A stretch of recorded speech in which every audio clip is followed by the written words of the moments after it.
Mga kabayan, mas mabigat ang second impeachment complaint bagamat walang substance ang unang impeachment complaint laban kay Pangulong Bongbong Marcos Jr. Mas detalyado at may bigat naman ang ikalawang reklamo na inihain ng Makabayan Bloc ayon kay House Senior Deputy Minority Leader Representative Edgar Erice. Giit ni Erice, dapat ipaliwanag ng Pangulo ang paggamit ng national budget mula 2023 hanggang 2025, partikular ang pagpayag umano nitong masalaula ng Kongreso ang pondo. Eto, panoorin natin ang naging pahayag ni Representative Edgar Erice. Yung pong unang maihain ay wala pong substance. Pangalawa po, isa Makabayan Bloc, ito po medyo extensive yung kanilang narration o mga facts. So, meron po akong isang tinitingnan yung tungkol dun sa paggamit ng 23, 24, 25 national budget, yung pagpapabayad ng Pangulo na salaulain ng Kongreso, yung ano na yan, yung mga budget na yan, ginamit yung program appropriation, inilagay po yung mga malalaki ang kickback na flood control at mga iba pang mga cat's eye, mga ganon, at pinalitan yung mga flagship programs like yung Metro Subway, yung PNR Elevated Railway ang naging bunga po ay na-delay yung ng halos 4 na taon yung dalawang proyekto na yon at mag-i-incur ng siguro po kulang-kulang 300 bilyong additional expenses po para sa gobyerno natin. Yun po yung nakikita ko na dapat ipaliwanag ng Pangulo bakit siya pumayag. Bakit pumayag yung kanyang kabinete. At ito po ay unprecedented dahil sa lahat ng mga kongreso, wala pong walang ganyang kalalaking mga insertions, diversions at amendment. Ano ang masasabi mo dito, kabayan? Sama-sama natin panoorin ang buong video at pakicomment nyo po ang inyong mga reaksyon at sariling opinyon. Dismayado si Senate President Vicente Sotto III sa naging desisyon ng Korte Suprema kaugnay ng impeachment case laban kay Vice President Sara Duterte. Dahil dito tila imposible na anya ang pag-usad ng impeachment proceedings sa matataas na opisyal ng gobyerno. Ayon pa sa senador, maiging palitan na lamang ang konstitusyon o magsagawa ng charter change kung ganito nakahirap magsagawa ng impeachment laban sa mga impeachable officer. Ito ang balita ni Ivana Alvarez. Kasi ang nakikita ko na outright solution dito, which could not be called outright, palitan na natin konstitusyon.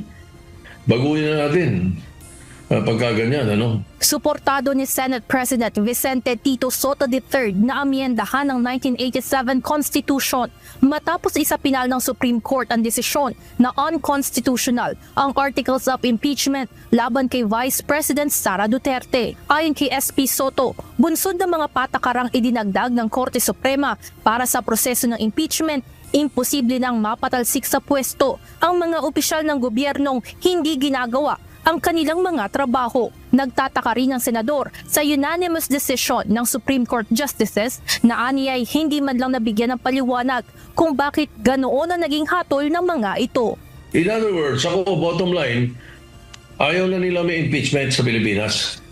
Ganon ang itsura nitong decision na ginawa ng Supreme Court. Nais makipagpulong ng Senate President kay House Speaker Faustino Bogie III sa mga susunod na linggo tungkol sa maaaring dialogo sa pagitan ng dalawang kapulungan ng Kongreso patungkol sa ruling ng SC pagdating sa rules of impeachment. What we can do is meet with them. I mean, Congress, the House of Representatives. Okay. Pag-usapan lang yung issue pag-usapan namin yan. Paliwanag nito, hindi siya inisyal na pabor sa charter change o chacha. Ngunit kung ganito ang nangyayari, susuportahan niya ang mga udyok para amyendahan ang konstitusyon. Samantala, nilinaw naman ng senador na walang kinalaman ang kanyang posisyon sa impeachment sa sinumang government official na nadadawit dito.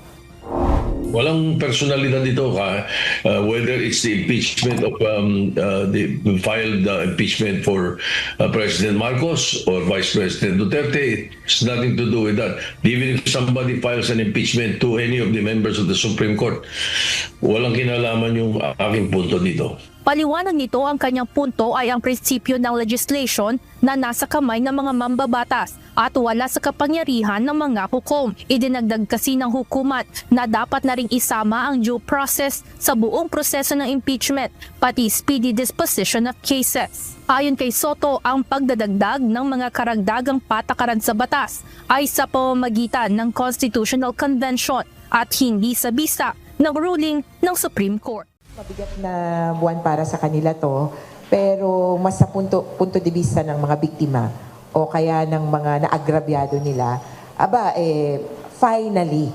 Inaasahan na may maghahain ng panibagong impeachment complaint laban kay Vice President Sara Duterte sa February 6. Pagkatapos ng 1-year bar sa impeachment case na isinumite ng Kamara sa Senado noong nakaraang taon. Pagdating naman ng February 23 ay ang nakatakdang confirmation of charges hearing ng ama nito na si dating Pangulong Rodrigo Duterte sa International Criminal Court o ICC. Dito malalaman at magpapasya ang korte kung i-dismiss ang kaso o tuluyang lilitisin ang dating Pangulo. Kaugnay nito, ayon kay Attorney Cristina Conti, Assistant Counsel for the ICC, isang mabigat na buwan sa mga Duterte ang Pebrero. Napapanahon lang.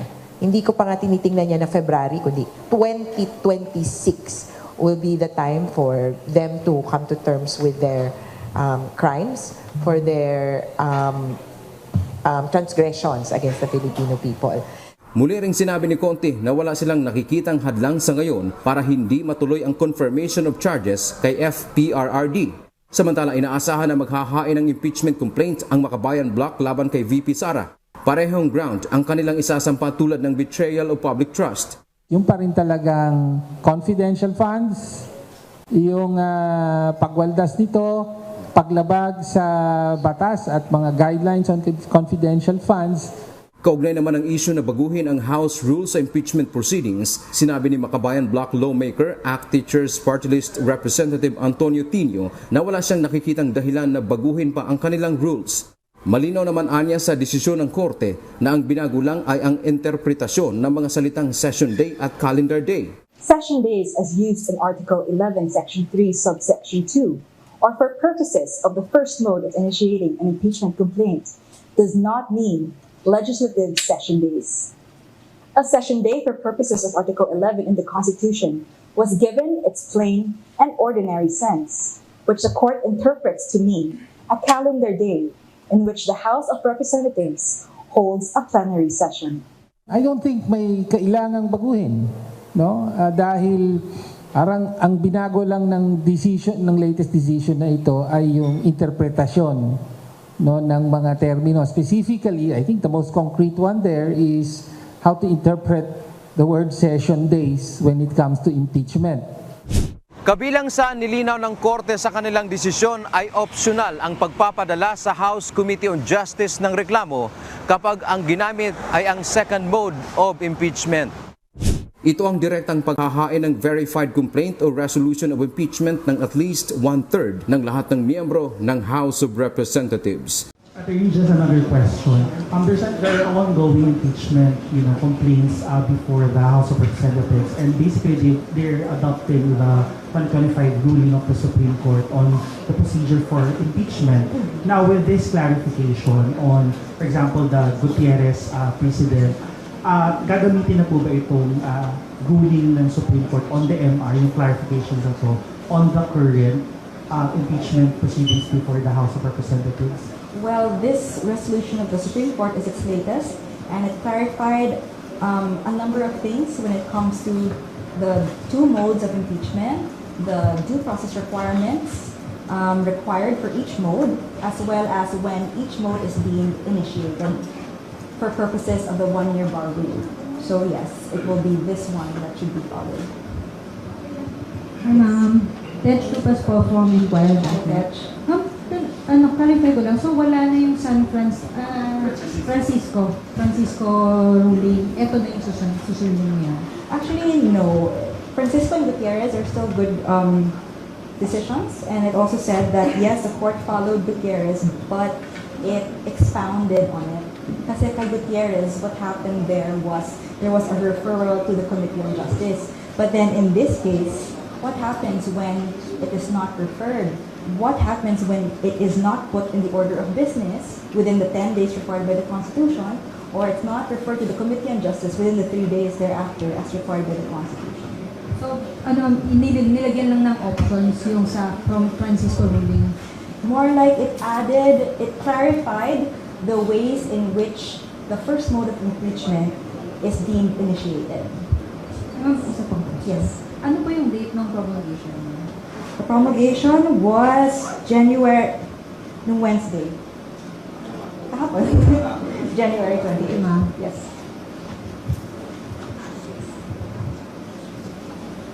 Any other questions?